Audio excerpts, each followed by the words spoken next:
Baik, mari kita mulai pembelajaran hari ini dengan berdoa menurut agama dan kepercayaan masing-masing. Berdoa mulai. Oke,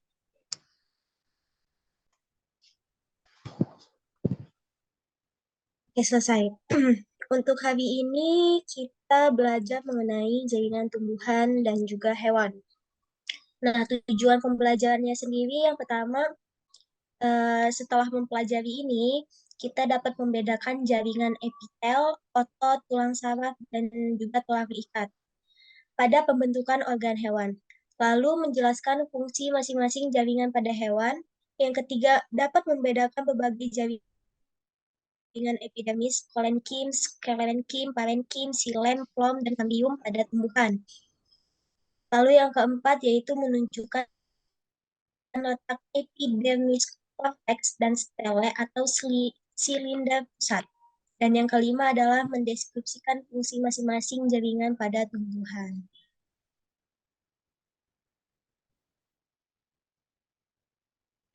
Selanjutnya, bibit pisang kultur jaringan.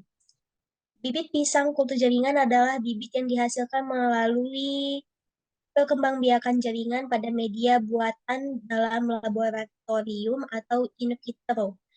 Dalam ruang steril, meristem membentuk kalus dan bertunas banyak. Tunas yang bergerombol dipisahkan menjadi satu-satu atau dua-dua. Tunas ditumbuhkan dalam botol medium secara terpisah agar tumbuh tunas baru. Tunas tersebut ditumbuhkan dalam medium baru ditambah dengan arang kayu dan gula untuk mempercepat pertumbuhannya. Nah, ini untuk struktur dan fungsi jaringan pada tumbuhan. Yang pertama ada yang namanya meristem. Jaringan meristem ini terdiri dari sekelompok sel yang tetap berada dalam fase pembelahan. Berdasarkan posisinya, meristem dibagi menjadi tiga. Yang pertama, meristem apikal yang terdapat di ujung pucuk utama dan pucuk lateral serta ujung akar. Yang kedua yaitu meristem interkalar yang terdapat di antara jaringan dewasa, dan yang ketiga adalah meristem lateral yang terletak sejajar dengan permukaan organ.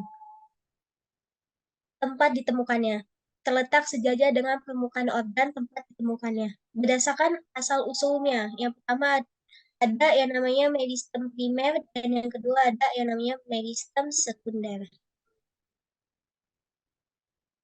Tadi untuk jaringan meristem. Selanjutnya yaitu jaringan dewasa. Nah, jaringan dewasa ini memiliki sifat-sifat. Yang pertama yaitu tidak mempunyai aktivitas untuk memperbanyak diri. Yang kedua adalah mempunyai ukuran yang relatif besar dibanding sel-sel meristem. Yang ketiga mempunyai vakuola besar sehingga plasma sel sedikit dan merupakan selaput yang menempel pada dinding sel. Yang keempat, kadang-kadang selnya telah mati. Yang kelima, selnya telah mengalami penebalan dinding sesuai dengan fungsinya. Yang keenam, di antara sel-sel dijumpai ruang antar sel.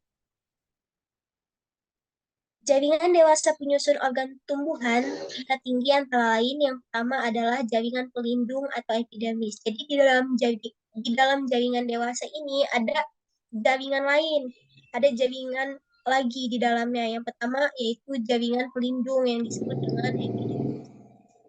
Pada pembukaan organ primer tumbuhan seperti akar, batang, daun, dan bunga, dan juga buah, berfungsi untuk melindungi bagian dalam tumbuhan yang disebut jaringan pelindung. Ini jaringan pelindung atau epidermis ini biasanya berada di luar jaringan.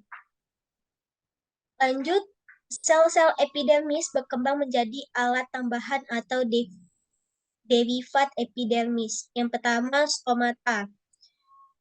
Stomata adalah lubang atau celah yang terdapat pada epidermis organ tumbuhan yang dibatasi oleh sel khusus yang disebut dengan sel penutup. Yang kedua, trikoma. Trikoma berasal dari sel-sel epidermis. Yang ketiga, sel kipas tersusun dari beberapa sel berdinding tipis ukuran yang lebih besar dibandingkan sel-sel epidermis di sekitarnya. Yang keempat yaitu epidermis ganda. Mosaeae Visceraceae, Begoniaceae, dan Malvaceae. Terdapat lebih dari satu lapis sel di bawah epidermis. Nah, yang kedua, di dalam sel dewasa ada yang namanya jaringan dasar atau parenkim. Parenkim ini dijumpai di antara epidermis dan pembuluh pengangkut pada akar dan batang sebagai korteks. Parenkim dapat dijumpai sebagai empulur batang. Pada daun, parenkim merupakan mesofil daun. Ini untuk pelajaran SMP sudah pernah dibahas untuk mesofil, korteks, dan juga empulur. Lalu selanjutnya ada yang namanya jaringan penyokong atau jaringan penguat. Jaringan penyokong dibedakan menjadi jaringan kolenkim dan jaringan skelerenkim. Nah, jaringan kolenkim sendiri mempunyai protoplas tidak mempunyai dinding sekunder. Dia mempunyai protoplas tetapi tidak mempunyai dinding sekunder. Juga mempunyai sel primer yang lebih tebal dari sel-sel parenkim, membantu mengokohkan bagian tumbuhan yang masih muda dan tidak memiliki dinding sekunder dan bahan penguat atau lignin yang biasanya berkelompok dalam bentuk untayan atau sister. Sedangkan jaringan skelerenkim yaitu tersusun oleh sel-sel mati, seluruh bagian dindingnya mengalami penebalan sehingga memiliki sifat yang kuat. Jaringan skelerenkim terdiri atas serabut atau serat yang pada umumnya terdapat dalam bentuk untayan atau dalam bentuk lingkaran.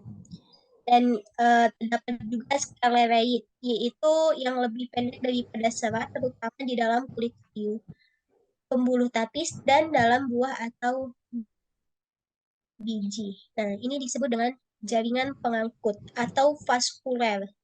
Nah, setelah jaringan ini, jaringan dewasa. pelindung, ya di dalam jaringan dewasa ada jaringan pelindung, jaringan dasar, jaringan penyokong, dan selanjutnya yaitu jaringan pengangkut atau vaskuler.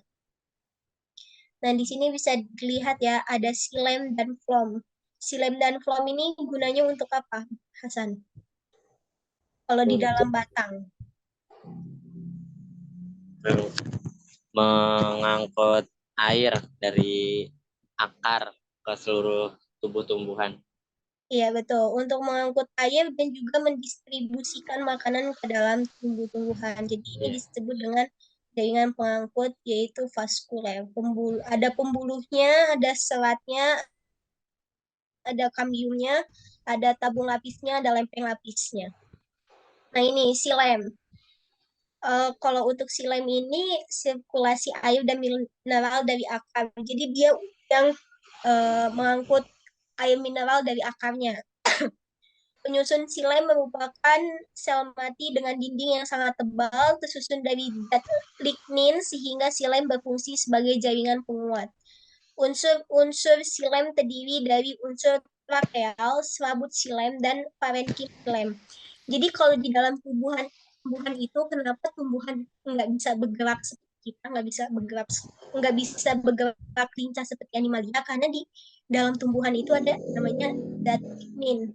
Zat lignin ini yang membuat gerak si tumbuhan itu terbatas.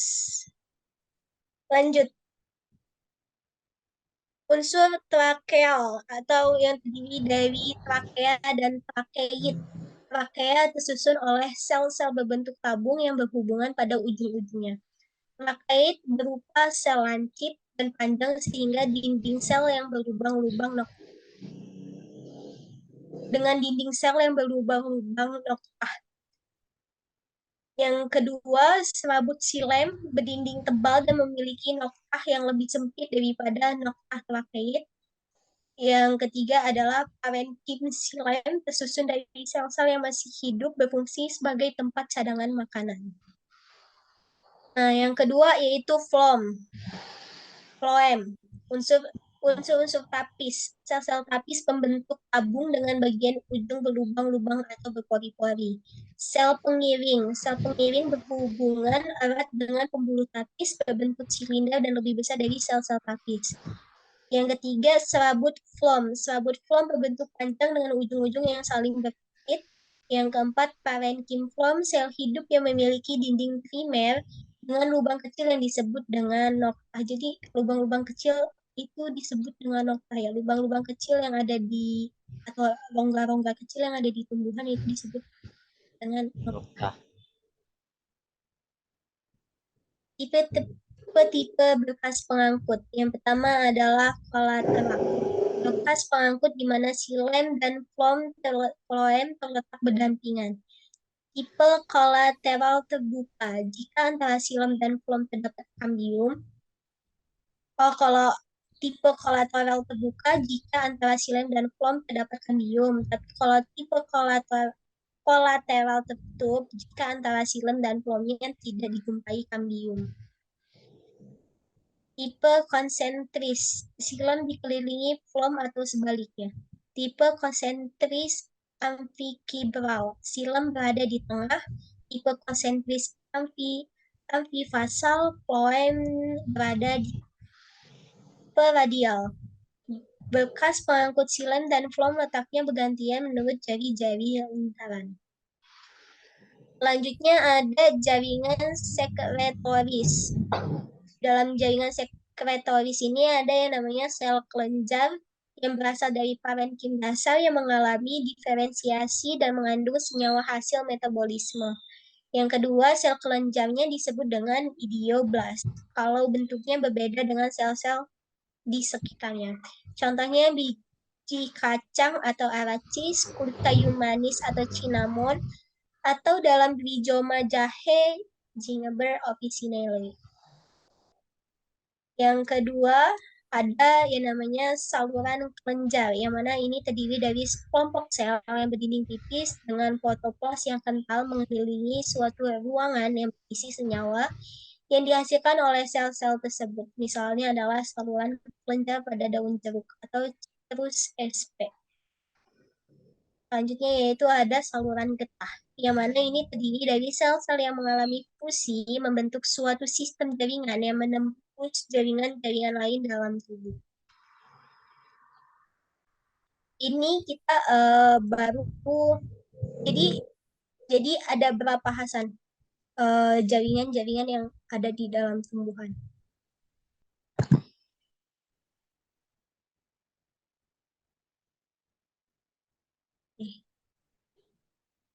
Pertama meristem, kedua Jaringan dewasa. jaringan dewasa,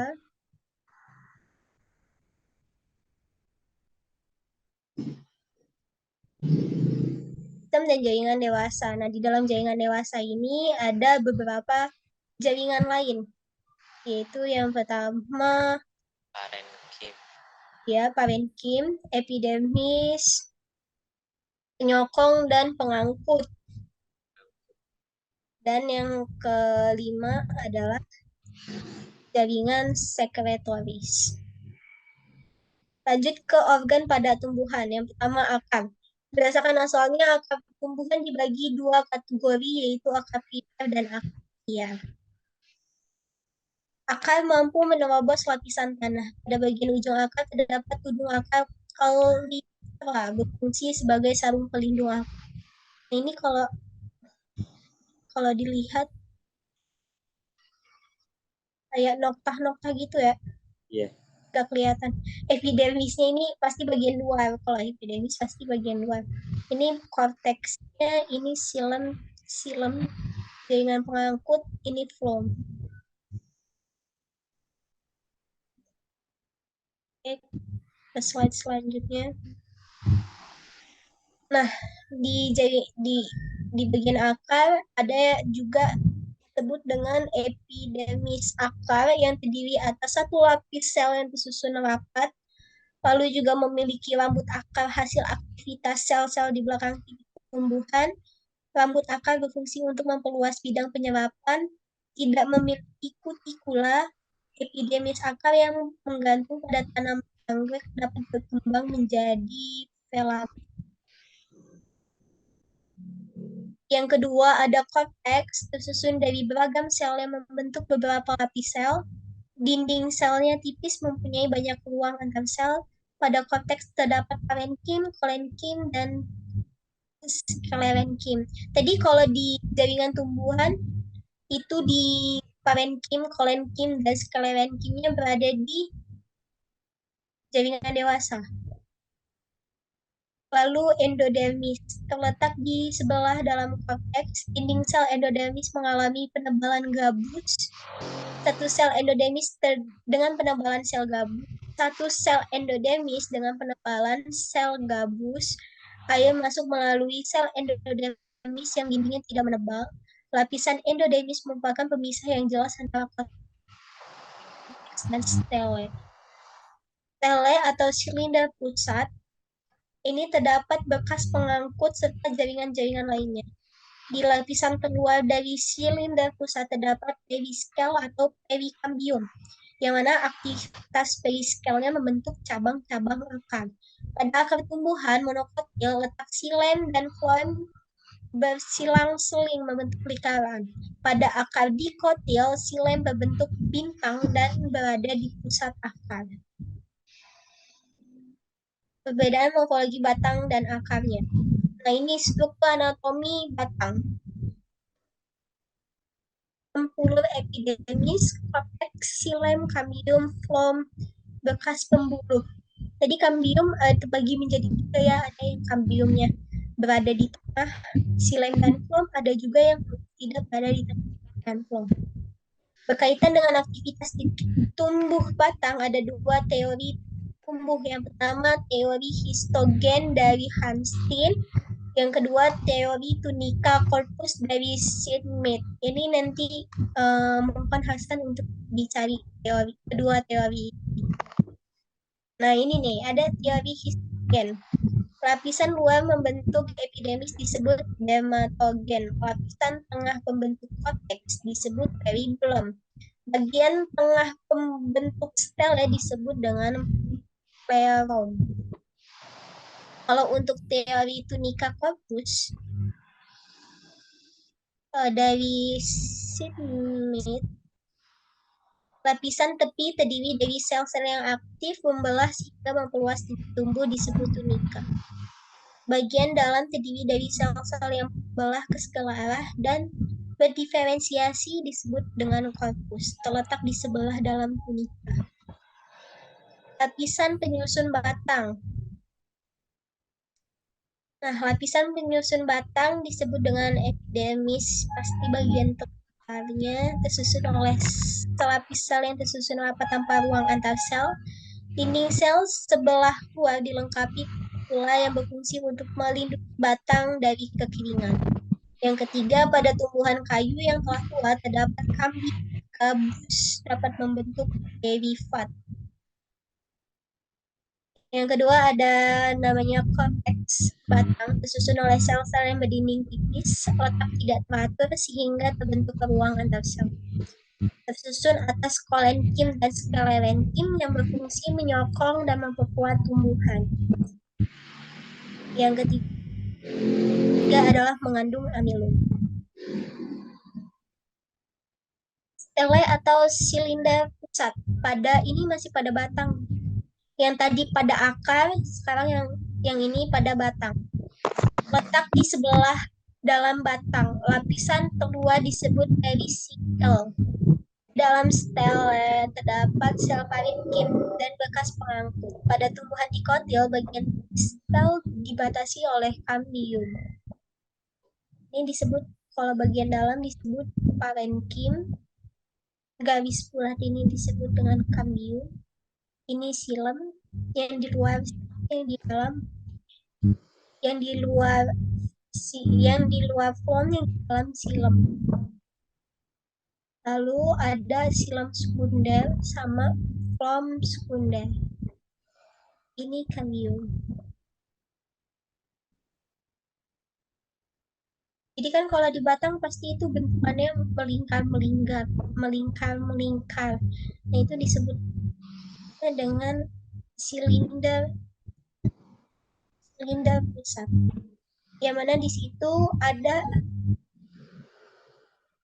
jaringan pengangkutnya, ada epidermisnya, ada xilem dan floemnya, ada kambiumnya. Lanjut ke daun. Tadi udah akar, batang, sekarang daun. Daun tersusun oleh jaringan pelindung epidermis atas, epidermis bawah, dan defilat. Epidermis atas. Ini epidermis atas, ini epidermis bawah. Jaringan dasar atau mesofil, ini mesofil.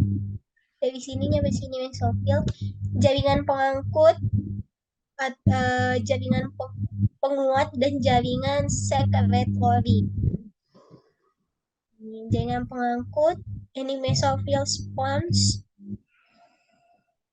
rongga udara, epidermis, sel penjaga, stomata. Kalau stomata gunanya untuk apa, Hasan?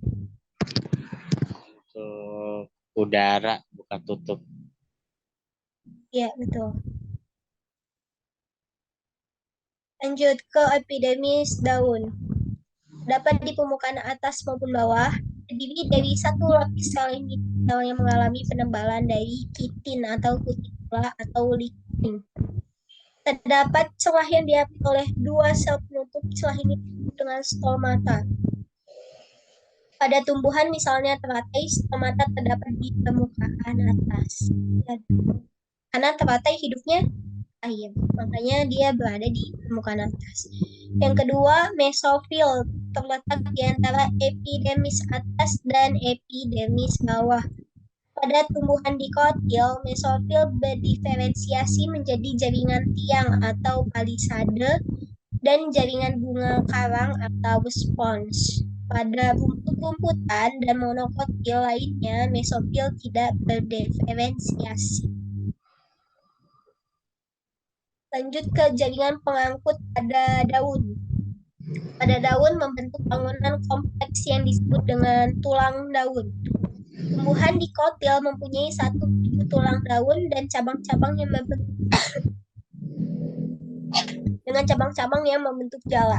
Tumbuhan monokotil memiliki tulang daun berderet, sejajar sumbu daun dan dihubungkan oleh berkas-berkas pengangkut kecil. Selanjutnya berfungsi untuk mengangkut air serta zat hara dari tanah dan hasil fotosintesis dari daun ke bagian tubuh yang lain.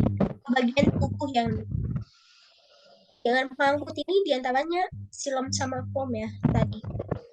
Kalau silem yang membawa air dari akar, kalau foam yang mengangkut karbohidrat yang hasil fotosintesis dari daun. Lanjut sekarang ke bunga. Struktur bunga sempurna itu biasanya bunga sepatu. Di sini pasti ada kepala putik sama serbuk sari. Lalu kepala putik itu jantan atau betina? Jantan. Ya, kalau serbuk sari betina. Nah, struktur bunga sempurna ini pasti ada kepala putiknya, serbuk sarinya, ada apa ini, mahkota bunganya, antar kepala putik, filamen, tangkai sari, petal daun mahkota, sepal daun kelopak, ovum, dan ovarium. Nah, di sini disebutkan dasar bunga yaitu reseptakel, perhiasan bunga atau periantium meliputi kelopak dan mahkota, benang sari atau stamen, titik atau fisilium. Sebagai tipe bunga. Kalau tipe bunga lengkap berarti ada kelopak, mahkota, benang sari sama putiknya. Kalau tipe bunga sempurna itu kelopaknya kalau ada dan tidak ada, mahkotanya bisa ada, bisa tidak ada, benang sarinya sama putik pasti ada. Kalau bunga jantan pasti nggak ada putiknya, kalau bunga betina pasti nggak ada benang sarinya. Kalau bunga telanjang semuanya nggak ada. Sifat petipotensi. Sifat totipotensi pada jaringan tanaman dimanfaatkan untuk memperoleh anakan seragam dalam jumlah banyak dan cepat. Misalnya, flom akar tanaman wortel dipotong kecil-kecil masing-masing 2 mg, tumbuhkan pada media penutrien, sel-sel membelah terbentuk halus atau disebut dengan jaringan yang belum terdiferensiasi. Nah, halus ini nanti dipisahkan dalam media nutrisi, lalu halus membelah diri membentuk embrio, terbentuk tanaman baru. Ini disebut dengan sifat totipotensi, yaitu sifat yang ingin memperoleh anakan seragam dengan jumlah yang banyak dan juga cepat. Pastinya ditumbuhkannya dengan kultur jaringan. Lalu keuntungan penggunaan teknik kultur nih. Yang pertama, bebas menentukan bagian tumbuhan yang akan dikultur. Jadi mau bagian akar. Biasanya kan kalau untuk menumbuhi tumbuhan itu kalau nggak dari biji berarti tunas atau nggak dari akar. Kalau untuk kultur jaringan bebas, mau dari akarnya, mau dari batangnya, mau dari daunnya, mau dari ya, bunganya, karena semua di bagian akar, batang, bunga, daun itu ada jaringan, jaringan pengangkut, meristem, epidermis, parenkim, penyokong, muat, dan lain-lain. Jadi kalau di dalam kultur jaringan bisa ditumbuhkan di bagian manapun bagian dari tumbuhan, bisa ditumbuhkan jadi tumbuhan baru. Waktu yang dibutuhkan relatif singkat, tidak membutuhkan ruang yang cepat, dapat menghasilkan sejumlah tanaman baru dari jenis tanaman. Tapi di sini kan keuntungannya, kalau kelemahannya mahal. Lanjut ke struktur dan fungsi jaringan hewan. Kalau tadi untuk tumbuhan, kalau ini untuk hewan. Nah, jaringan epitelium adalah jaringan pembatas dan pelapis yang menyelubungi atau melapisi permukaan organ, rongga, dan saluran baik di luar maupun di dalam tubuh. Jaringan epitelium yang melapisi lapisan luar tubuh disebut epidermis.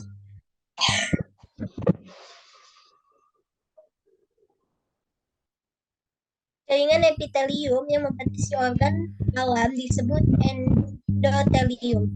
Jaringan epitelium yang membatasi rongga disebut dengan mesotelium. Nah, ini ciri-ciri jaringan epitelium. Tersusun rapat sehingga hampir tidak ada ruang, tidak mengandung pembuluh darah. Sel epitelium mendapat makanan dari kapiler darah yang terdapat pada jaringan ikat. Yang ketiga yaitu memiliki kemampuan regenerasi cukup tinggi. Nah, ini klasifikasi epitelium. Ini pada manusia. Tadi ya, manusia sama hewan kita kan masuk ke ini ya, kingdom animalia. Jadi ini di sini contohnya manusia. Ini disebut dengan epitelium pelapis. Epitelium batang berlapis, epitelium berlapis, epitelium berlapis, epitelium batang berlapis, epitelium tansiol. Nah, ada 6 kalau di manusia. Nah, kalau epitelium selapis atau epitelium pipih selapis ini terdiri atas selapis sel berbentuk pipih. Ini tipis dan bersifat permeable. Perannya adalah dalam proses difusi oksigen maupun karbon dioksida serta filtrasi darah pada proses pembentukan protein. Terdapat pada dinding kapiler, tempat terjadinya proses pertukaran nutrien dan gas antara darah dan jaringan tubuh. Terdapat pada alveolus, tempat terjadinya pertukaran gas. Nah, ini berarti kalau berada di alveolus tempat terjadinya pertukaran gas, epitelium selapis ini adanya berarti berada di paru-paru. ini kan tempat pertukaran oksigen dan karbon dioksida. Hanya dalam proses difusi oksigen maupun karbon dioksida serta filtrasi darah pada. Kalau untuk epitelium kubus lapis terdiri atas selapis sel berbentuk kubus yang mana terdapat pada saluran kelenjar ludah, kelenjar keringat, dan saluran pada ginjal, berperan dalam sekresi dan absorpsi. Lanjut ke epitelium batang selapis. Kalau tadi epitelium kubus lapis. Kubus selapis. Oh, untuk sekresi ya. Lanjut ke epitelium batang selapis. Kalau untuk batang selapis ada di bagian ini. Batang selapis ada di lambung. Nah, epitelium batang selapis ini terdiri atas selapis sel berbentuk memanjang berfungsi dalam gerak molekul, yang mana ini melapisi saluran pencernaan mulai dari lambung sampai anus, serta pada kelenjar diselingi oleh sel goblet. Ada yang memiliki silia, misalnya yang terdapat pada lapisan sebelah dalam saluran rahim. Lanjut ke epitelium batang melapis semut. Kalau epitelium batang melapis semut ini berada di melekat pada membran dasar nukleus sel, terdapat pada ketinggian yang berbeda, terdapat misalnya pada bagian dalam saluran pernafasan, berfungsi mengeluarkan debu yang terdapat pada lendir dari paru-paru. Yang kedua, epitelium berlapis. Epitelium pipih berlapis terdiri dari banyak sel dan sel di permukaannya berbentuk. Epitelium pipih berlapis lah yang paling tebal dan paling sesuai untuk fungsi perlindungan. Untuk fungsi perlindungan, membentuk epidermis kulit, bagian dalam mulut, dan esofagus juga vagina.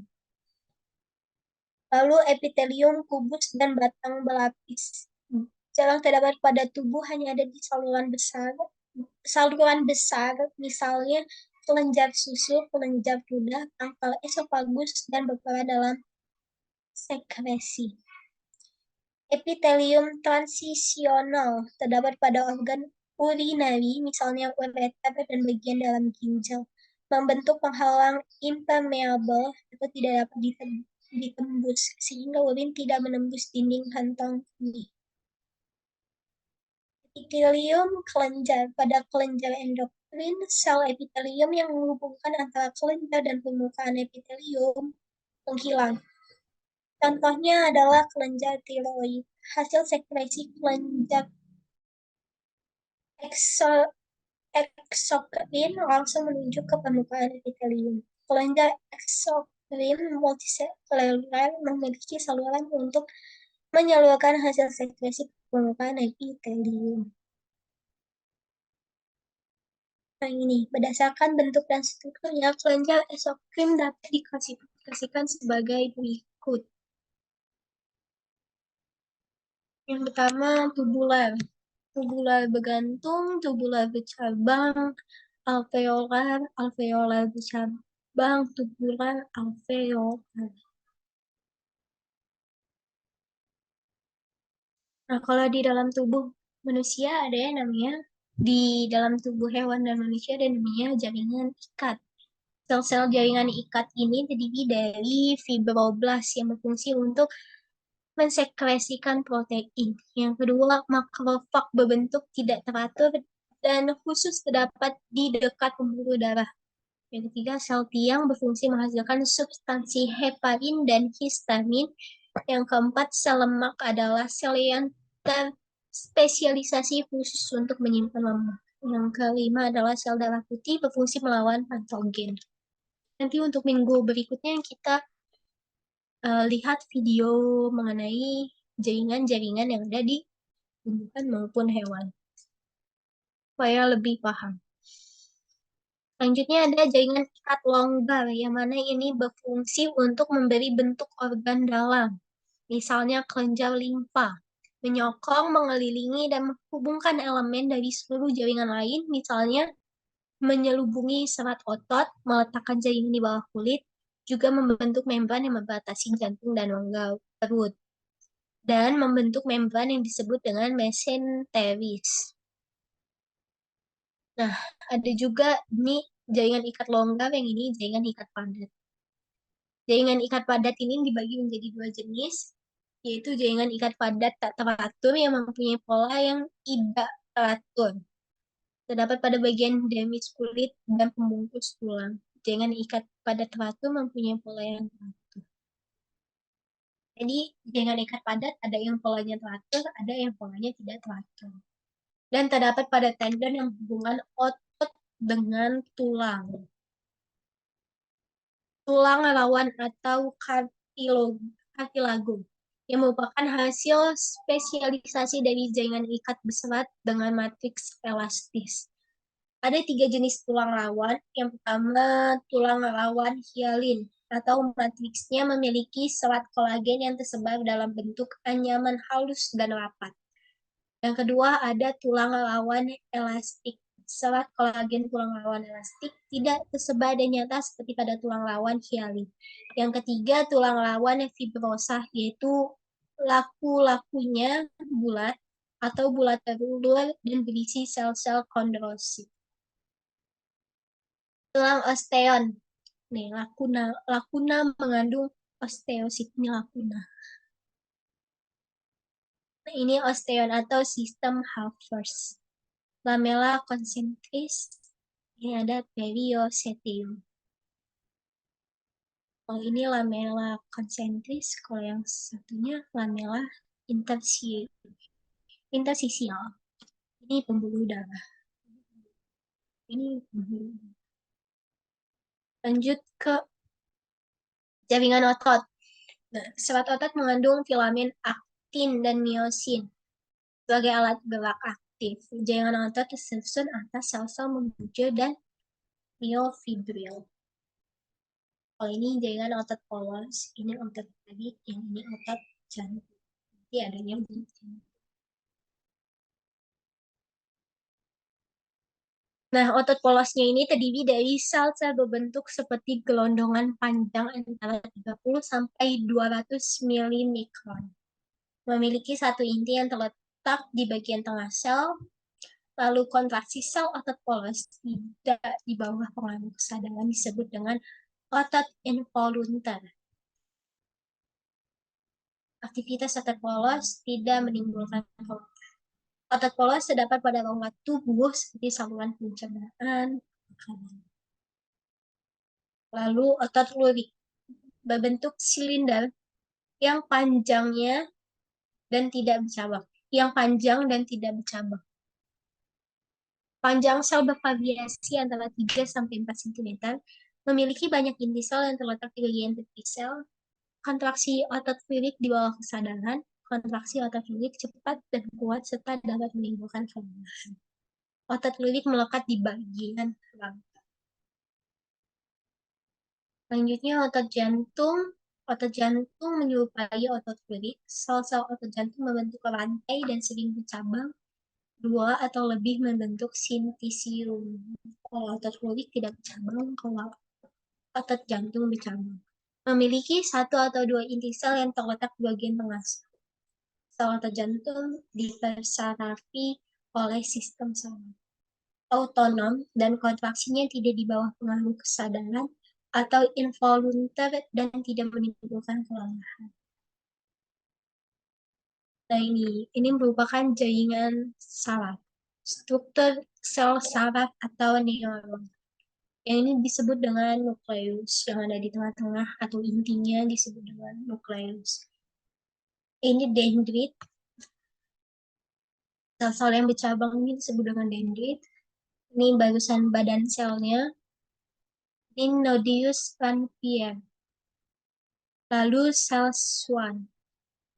Nah, dari gabungan dari Claudius Van Pierre dengan Celson ini disebut dengan.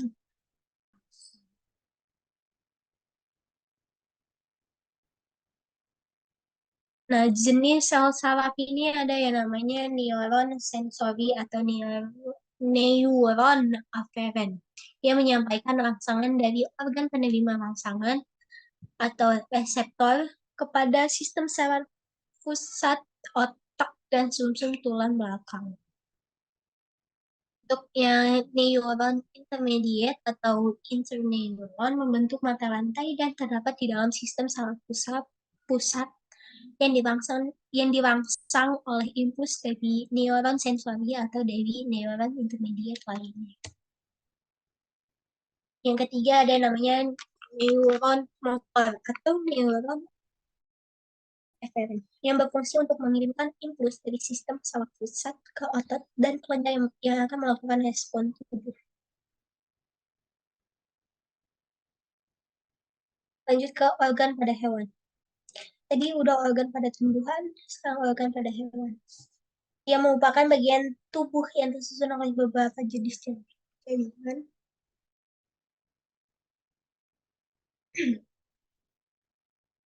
yang terorganisir dan saling berkaitan satu dengan lainnya. Dinding lambung tersusun dari jaringan otot, jaringan saraf, jaringan ikat, pembuluh darah, dan beberapa jenis epitel yang membentuk sistem kompleks dan berkaitan. Struktur kompleks lambung berfungsi untuk menyimpan dan memproses makanan.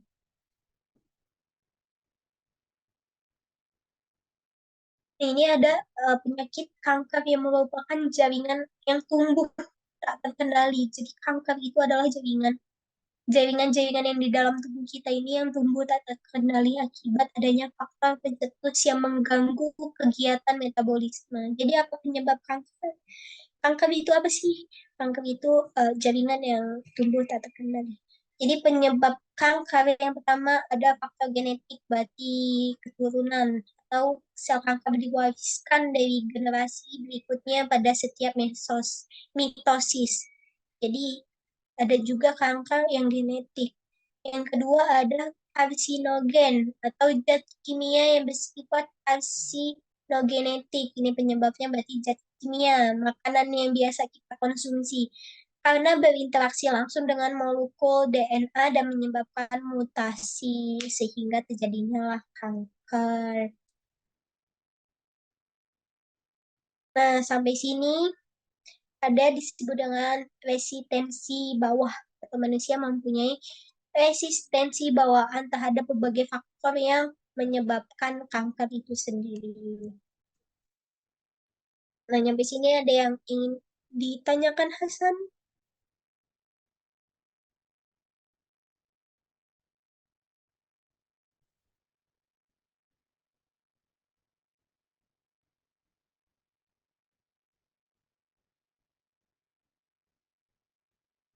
Ada yang mau ditanyakan Hasan?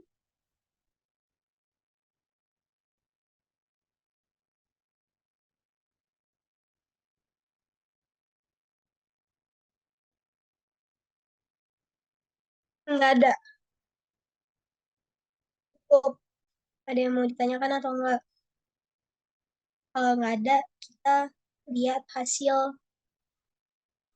hasil hasil yang kemarin SB apa soal-soal SBM. Ada yang ingin ditanyakan nggak? Cukup, Bu. Ini udah kelihatan belum di layar? Yang kuis Hasan kemarin belum ya? Nah,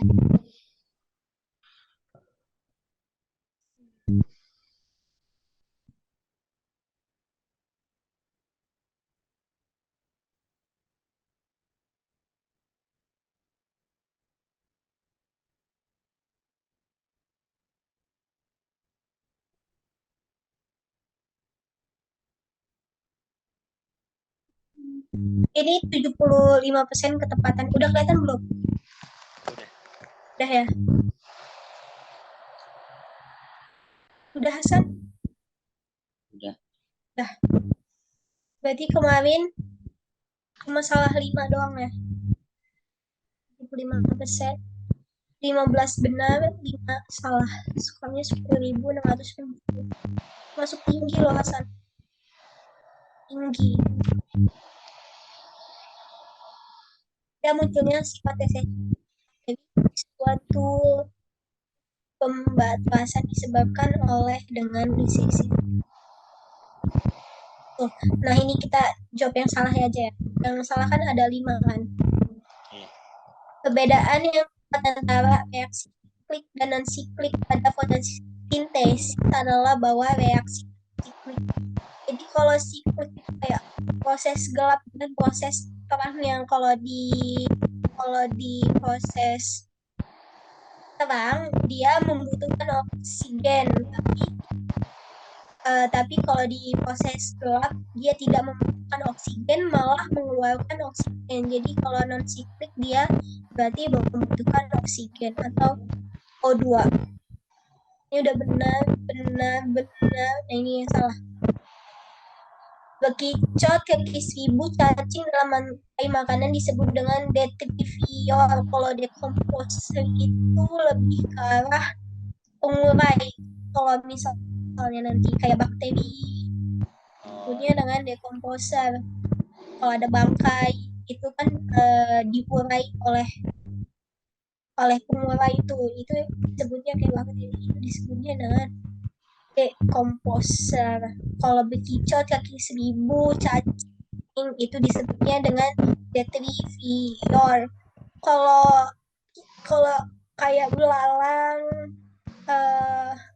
belalang terus ular itu disebut dengan konsumen. Tapi kalau untuk tumbuhan itu disebut dengan produsen atau dia dapat menghasilkan makanannya sendiri.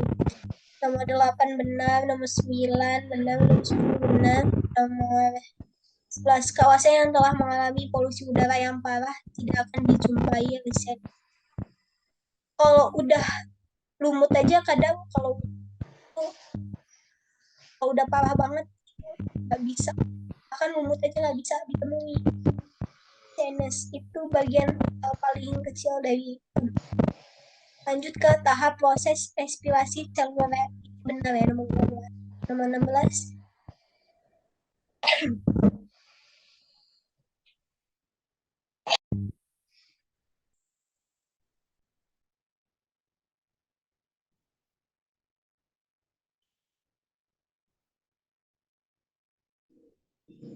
Nah, kalau nomor 16, tahap proses respirasi seluler dihasilkan oleh karbon dioksida dan H2O yaitu air. CO2 itu karbon dioksida, H2O itu disebut dengan air, yaitu pada tahap ini harus kalau nggak ngeliat tahapannya kita nggak tahu sih. Nah, jadi kalau di tahapan respirasi ini akan ada yang namanya dengan dekarbosilase oksidatif dan sistem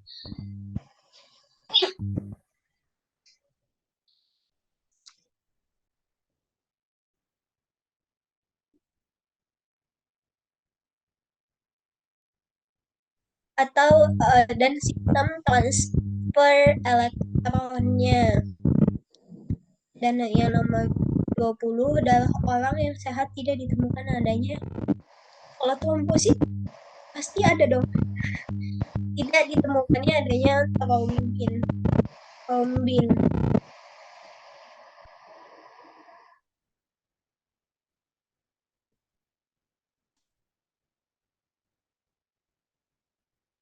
Trombin ini adalah enzim dalam darah yang berfungsi sebagai pembekuan darah untuk katalisator dalam perubahan fibrogen menjadi fibrin.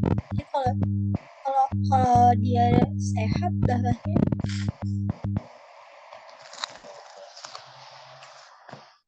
darah orang yang sehat pasti tidak ditemukan atau disebutnya pembekuan darah. Kayaknya sampai sini ada yang mau ditanyakan nggak Hasan? Cukup. Oke, cukup ya. Mari kita akhiri pembelajaran hari ini dengan lafal hamdah. Alhamdulillah. Alhamdulillahirabbil alamin. Terima kasih Hasan.